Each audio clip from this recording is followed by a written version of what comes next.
The crystal glasses clinked as my father raised his fourth whiskey of the evening. To success, he announced to our gathered family, and to those who understand what it takes to achieve it. His eyes found mine across the dining table, heavy with disapproval. I sipped my water quietly, letting his implied criticism wash over me.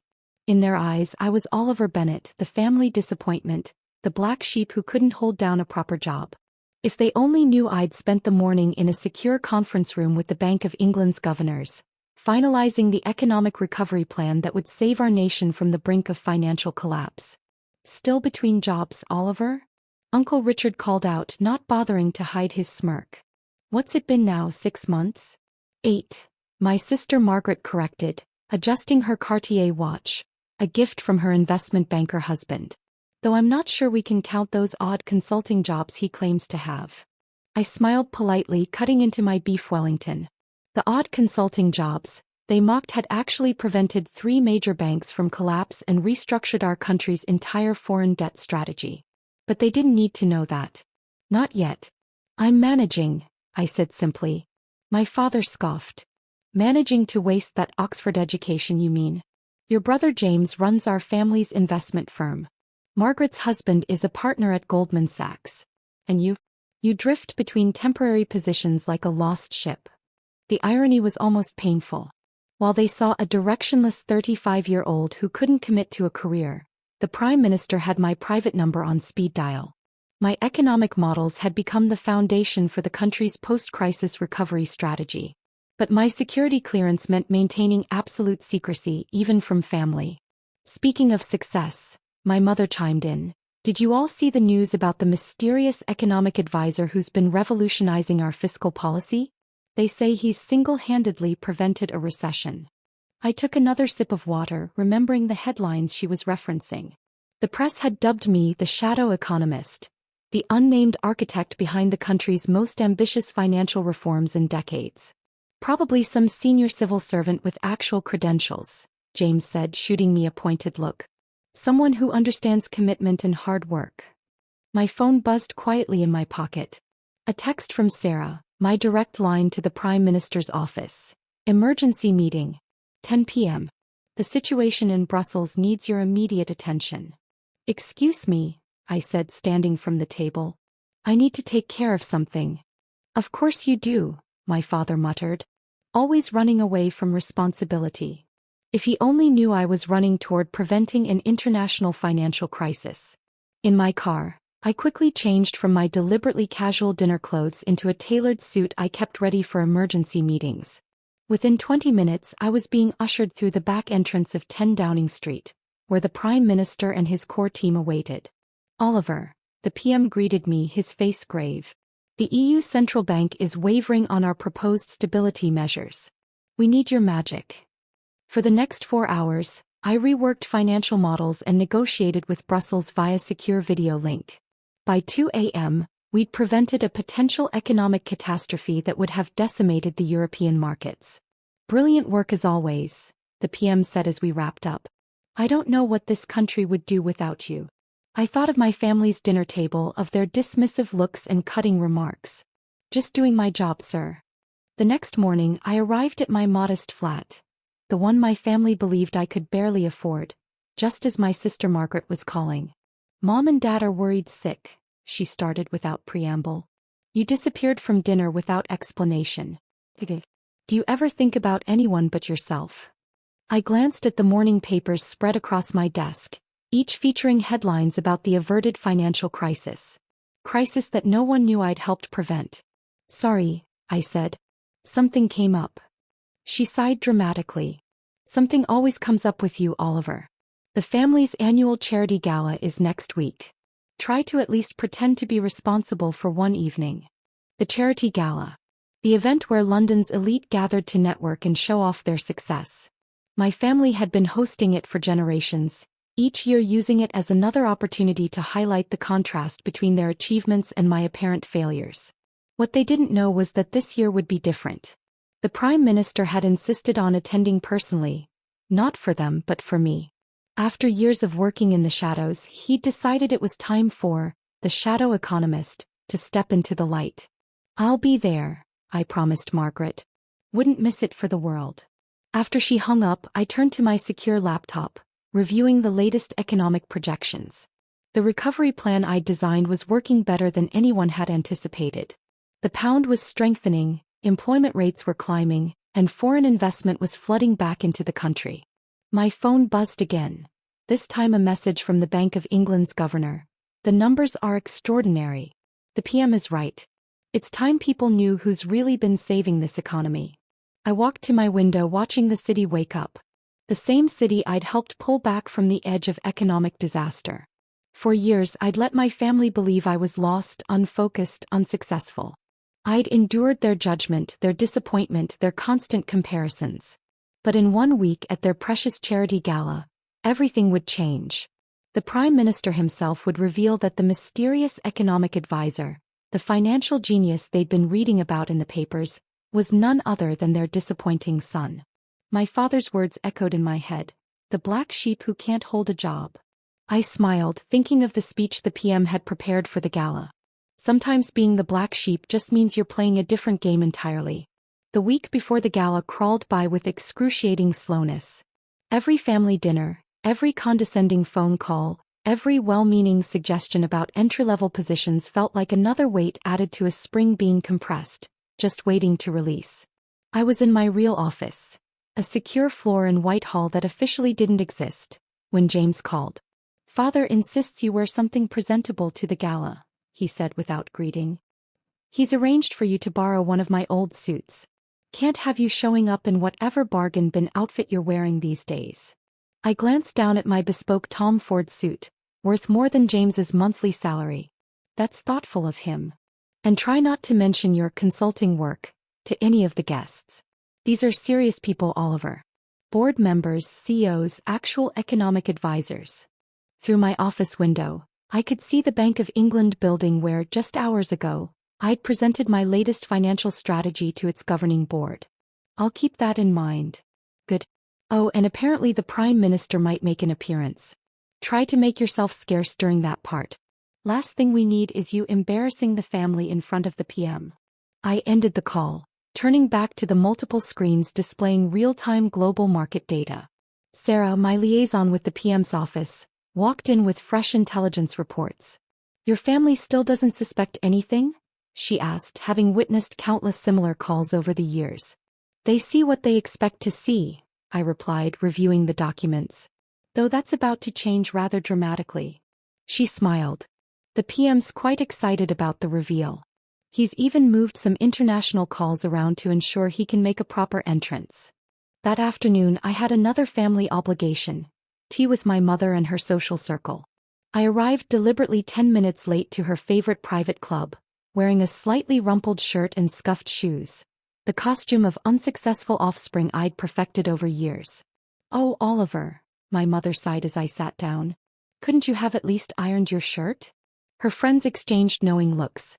These were the wives of industry leaders and political figures, women who measured worth in titles and account balances. "Did you see the morning news?" Mrs. Blackwood asked the group. "They're saying this mysterious economic advisor has introduced some revolutionary new financial model. The markets are responding incredibly well." "My husband says this advisor must be brilliant," Mrs. Henderson added. "Apparently even the Americans are studying his methods now." I stirred my tea quietly, remembering the video conference I'd had with the U.S. Federal Reserve earlier that morning. "Speaking of jobs," my mother cut in pointedly, "Oliver's still looking for something suitable. Perhaps one of your husbands might have an opening? Something entry-level, of course." The women's expressions shifted to practiced sympathy. "Of course, dear," Mrs. Blackwood said. "Everyone goes through difficult periods." Just then my secure phone buzzed. A message from the PM's office. "Brussels emergency. Need you at Downing Street immediately." "Sorry, Mother," I said, standing. "I have to go." "Another one of your mysterious consulting meetings?" she asked, disapproval heavy in her voice. "Really, Oliver, when will you start taking life seriously?" I was already halfway to Downing Street when my brother called again. "You embarrassed Mother in front of her entire social circle," he snapped. "Mrs. Henderson's husband is the finance minister, for God's sake. He could have helped you find a real job." I smiled, thinking of how often I'd overruled that same finance minister in policy meetings. I'm sure he could have. The next few days passed in a blur of preparation, both for the continuing economic management of the country and for the upcoming revelation at the gala. My family's messages grew increasingly demanding as the event approached. Margaret, don't forget to pick up James's suit. And please do something about your hair. Father, I've arranged for you to sit at the far table. Try not to draw attention to yourself. Mother, several important banking executives will be attending. Please, Oliver, don't mention your temporary jobs. The day before the gala, I was called to an emergency meeting with the PM and his senior advisors. A major international bank was showing signs of instability that could trigger a new financial crisis. We need options, Oliver, the PM said, looking exhausted. If this bank falls, it could start a domino effect across Europe. For the next 18 hours I worked non-stop, designing an intervention strategy that would stabilize the bank without causing market panic. By dawn we'd averted another crisis, but I hadn't slept. My phone was filled with missed calls from family members, all leaving increasingly agitated messages about gala preparations. Where are you? James demanded in his latest voicemail. You were supposed to collect the suit hours ago. Do you even care about this family's reputation? I looked at my reflection in the office window, still wearing yesterday's clothes, dark circles under my eyes from the all-night crisis management. In 12 hours, everything would change. In 12 hours they would finally understand where I'd really been all these years. Sarah peered at my door. Car's ready to take you home. You should get some rest before tonight. I nodded, gathering my things. Any last-minute changes to the PM's schedule? No, he's cleared his entire evening. Says he wouldn't miss this for the world. She paused. Are you ready for this? Once it's done, everything changes. I thought about all the dinners I'd endured, all the cutting remarks, all the times they'd made me feel small for not fitting their definition of success. I've been ready for years, I replied. They just weren't ready for me. The annual Bennett Family Charity Gala was always an exercise in opulence, but this year they'd outdone themselves. The grand ballroom of the Dorchester gleamed with crystal chandeliers and elaborate flower arrangements, each table set with hand-painted china and sterling silver cutlery. I arrived exactly on time, deliberately ignoring James's borrowed suit in favor of a bespoke tuxedo that cost more than his car. The security team, my security team, though no one knew it, nodded imperceptibly as I passed. Oliver. Margaret's voice cut through the crowd. Where on earth have you been? And what are you wearing? That's not James's suit. I managed to find something appropriate, I said mildly, accepting a glass of champagne from a passing waiter. My father appeared, his face already flushed with whiskey and irritation. You were supposed to sit at table 11 in the back. We have the finance minister and 3 bank chairmen at the main table. The prime minister himself might attend. So I've heard. Just try not to draw attention to yourself, he muttered, already turning away.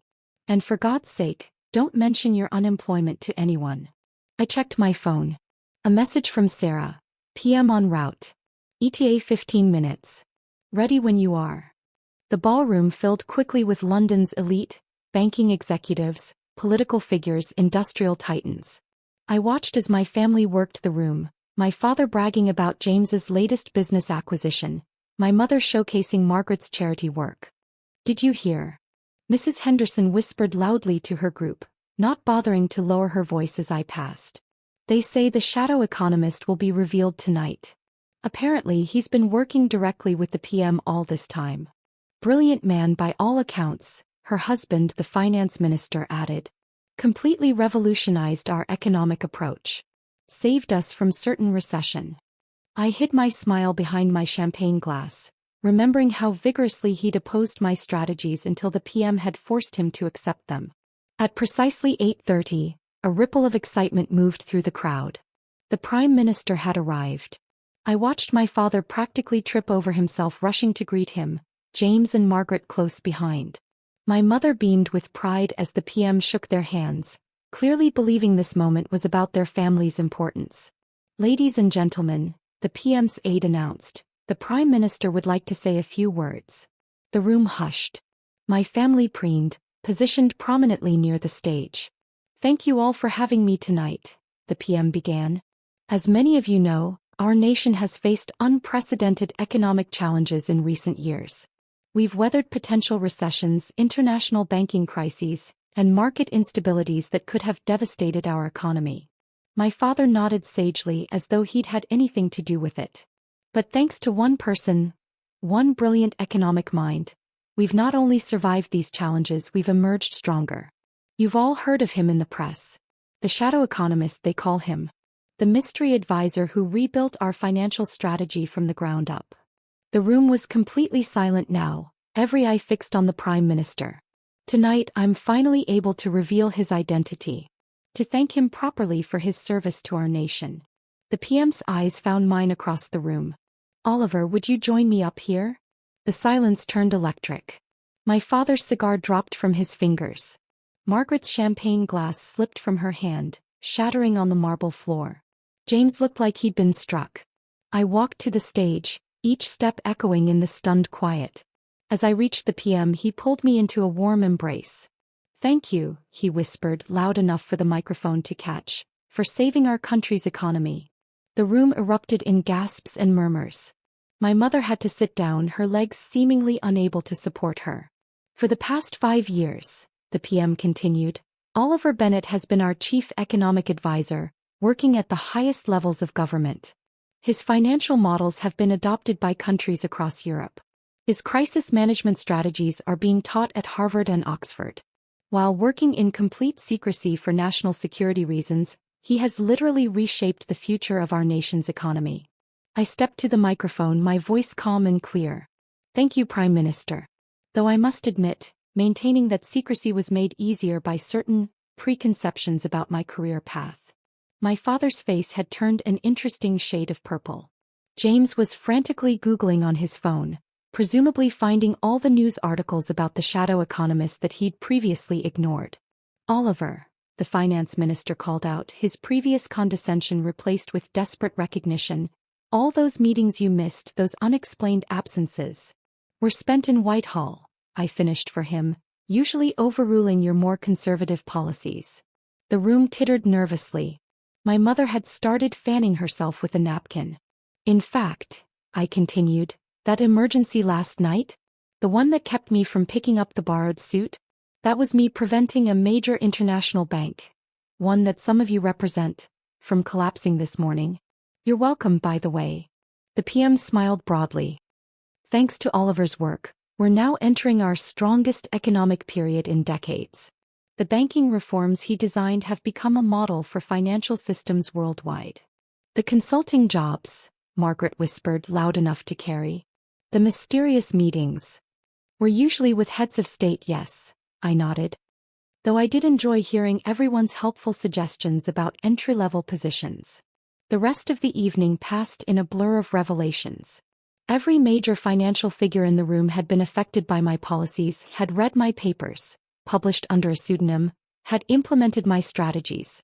Now they were all clamoring to speak with me, to claim some prior connection, to establish a relationship with the man they just discovered had been quietly shaping their entire industry. My family remained in various states of shock. My father attempted to approach several times, each time seemingly losing his nerve. James kept opening his mouth to speak, then closing it again. Margaret appeared to be having some sort of existential crisis in the corner. Finally, my mother made her way to me, tears in her eyes.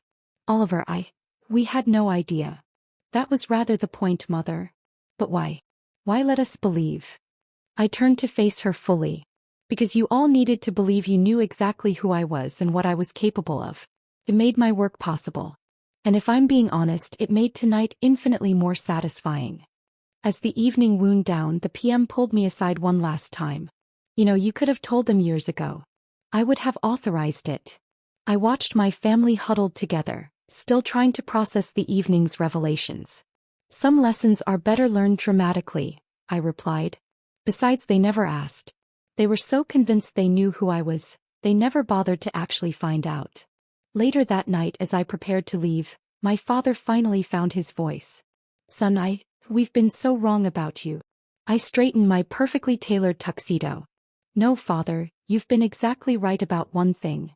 I couldn't hold a job." I smiled. I was too busy running the country's economy. The next morning's papers were splashed with headlines about the revelation.